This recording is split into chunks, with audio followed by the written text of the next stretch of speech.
Yo, what is up you guys? It's K-Slate here, and today we're gonna do this kind of sampling technique that kind of fits in with like disco stuff or Complextro, so I didn't really know what to call this to get you guys to know what this is about, but I think once you see the technique, you'll kind of get it.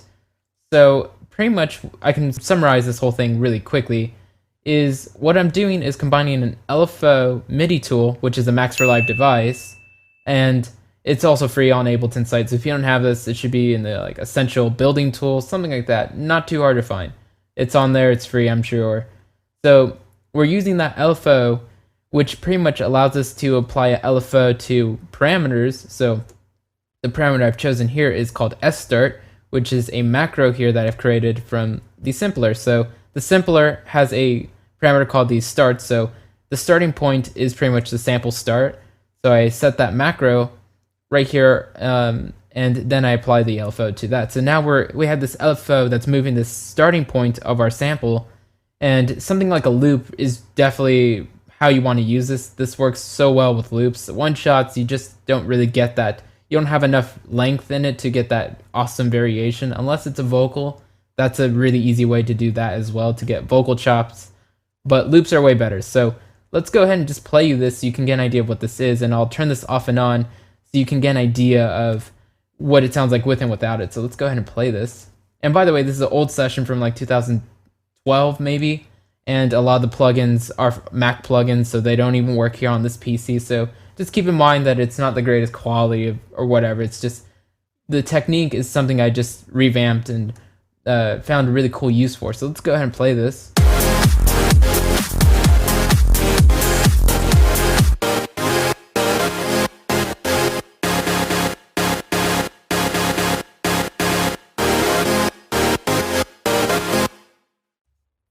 I think you can get an idea of the kind of stuff you can do, and depending on the samples you use, like if you use like disco samples or like old vinyl like kind of beats, you can get really cool choppy sort of stuff. Or if you use vocals, you get to get some really crazy vocal stuff. Or if you use heavy kind of more bassy stuff, then you get really more dubstep, Complextro like stuff. So let's go ahead and find another synth loop. I like using synth loops because they have a lot of variations in the sounds, and it's easy to get something really rad with it. So let's get something like a bass growl. So this is from my own synth loops pack that I'm making for you guys. It's not out yet. It's probably not gonna be out for a long ass time. So let's dump this in there, and you can see even though we're paused, the LFO is still just jumping around. So you really never know what you're gonna get. So if you find something you like in it, bounce it down, like record that down and keep that, and then maybe even throw that sample back into the sample device, or this rack here, the sampler rack. So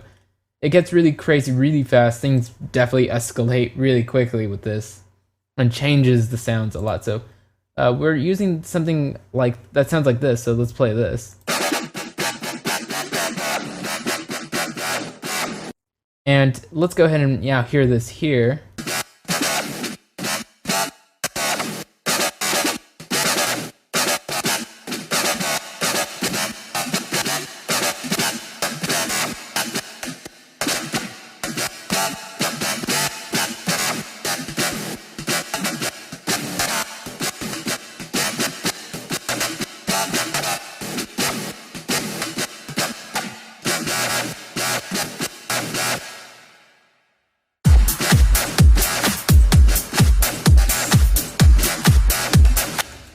So, like I said, it definitely can get really cool stuff with it. You have to play around with it, just find those like sweet spots in the settings, like what LFO settings get you the coolest kind of possible result. And of course the samples you use. So I just kind of use like a bass growl loop. If you made like a drop perhaps, and you just record all the synths down into one like little loop and process it through something like this, that's a really easy way to change your drop from sounding the way it was to something that could be a lot bouncier and choppier. And that's a really fun thing and possibility that's something you can do easily. And I've done that before where I had a really cool drop. I loved the way it was, the groove was awesome, but just for my own curiosity, I bounced it all down, all the synths and all the bass, no drums, and I just threw it into something like this, and I made a completely different drop out of that, and it became a whole other track.